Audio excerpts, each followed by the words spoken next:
ನೋಡಿ, ಎಸ್ಐಆರ್ ವಿರುದ್ಧ ವಿಪಕ್ಷಗಳ ಸಮರ ಮುಂದುವರಿತಾ ಇದೆ. ವಿರೋಧ ಪಕ್ಷಗಳ ಆರೋಪಕ್ಕೆ ಸಚಿವ ಖಾದರ್ ವಾಗ್ದಾಳಿಯನ್ನು ನಡೆಸ್ತಾ ಇದ್ದಾರೆ.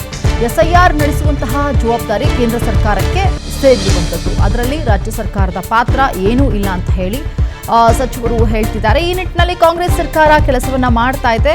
ಪಶ್ಚಿಮ ಬಂಗಾಳದಂತೆ ಕರ್ನಾಟಕದಲ್ಲಿ ಆಗೋದಕ್ಕೆ ನಾವು ಬಿಡೋದಿಲ್ಲ. ಶಿವಮೊಗ್ಗದಲ್ಲಿ ಸಚಿವ ಯುಟಿ ಖಾದರ್ ಕೊಟ್ಟಿರುವಂತಹ ಹೇಳಿಕೆ.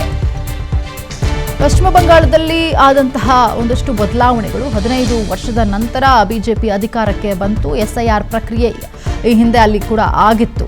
ಹಾಗಾಗಿ ಈ ಕಳ್ಳತನದಿಂದ ವೋಟರ್ ಐಡಿಯನ್ನು ಯಾರು ತೆಗೆದುಕೊಂಡಿದ್ರು ಅದನ್ನೆಲ್ಲವನ್ನ ಕ್ಲಿಯರ್ ಮಾಡುವಂತಹ ಪ್ರಕ್ರಿಯೆ ಏನು ನಡೀತಾ ಇದೆ ಅದು ಇಲ್ಲಿ ಆಗೋದಕ್ಕೆ ಬಿಡೋದಿಲ್ಲ.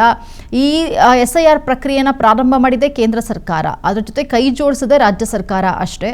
ಆದರೆ ಏನು ಕೇಂದ್ರ ಸರ್ಕಾರದ ಅಥವಾ ಎಸ್ಐಆರ್ ಪ್ರಕ್ರಿಯೆಯಲ್ಲಿ ಒಂದು ರೀತಿಯ ಕಳ್ಳತನ ಆಗೋದಕ್ಕೆ ನಾವು ಬಿಡೋದಿಲ್ಲ ಅನ್ನುವಂತಹ ಆರೋಪವನ್ನು ಮಾಡ್ತಿದ್ದಾರೆ. ಕಾಂಗ್ರೆಸ್ ಎಸ್ಐಆರ್ಗೆ ಮತ್ತು ರಾಜ್ಯ ಸರ್ಕಾರಕ್ಕೆ ನಮಗೆ ಯಾವುದೇ ಸಂಬಂಧ ಇಲ್ಲ.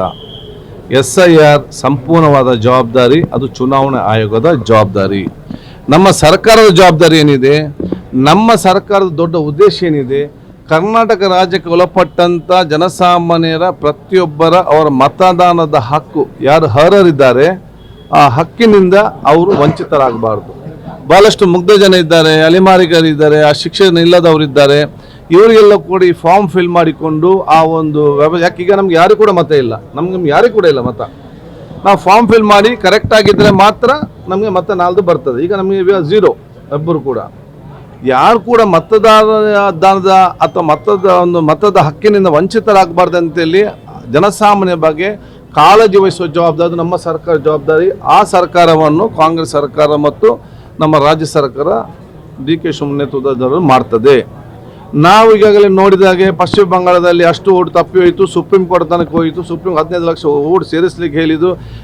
ಪಶ್ಚಿಮ ಬಂಗಾಳ ಮತ್ತು ಇನ್ನುಳಿದ ಪ್ರದೇಶದಲ್ಲಿ ಆದಂಥ ಪರಿಸ್ಥಿತಿಯನ್ನು ಕರ್ನಾಟಕ ರಾಜ್ಯದಲ್ಲಿ ಕಾಂಗ್ರೆಸ್ ಪಕ್ಷ ಮಾಡಲಿಕ್ಕೆ ಬಿಡುವುದಿಲ್ಲ. ಅದಕ್ಕಾಗಿ ಒಬ್ಬ ಜನಸಾಮಾನ್ಯನಿಗೆ ಏನೆಲ್ಲ ಸಹಕಾರ ಬೇಕು, ಏನೆಲ್ಲ ಅಸಿಸ್ಟೆನ್ಸ್ ಬೇಕು, ಎಲ್ಲ ರೀತಿಯ ಅಸಿಸ್ಟೆನ್ಸನ್ನು ನಾವು ಅದನ್ನು ಕೊಡ್ತೇವೆ.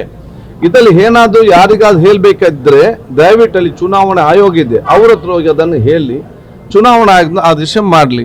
ನಾವು ಒಂದು ಸರ್ಟಿಫಿಕೇಟ್ ಕೇಳಿದಾಗ ನಿಮಗೆ ಇಲ್ಲಿ ಒಂದು ಅರ್ಜೆಂಟ್ ಸರ್ಟಿಫಿಕೇಟ್ ಬೇಕು, ನಿಮಗೆ ನಾವು ಸರ್ಟಿಫಿಕೇಟ್ ತಪ್ಪಿಸೋದು ನಮ್ಮ ತಪ್ಪ?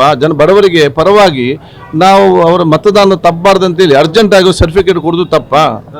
ಡೊಮಿಸೈಲ್ ನೋಡಿ.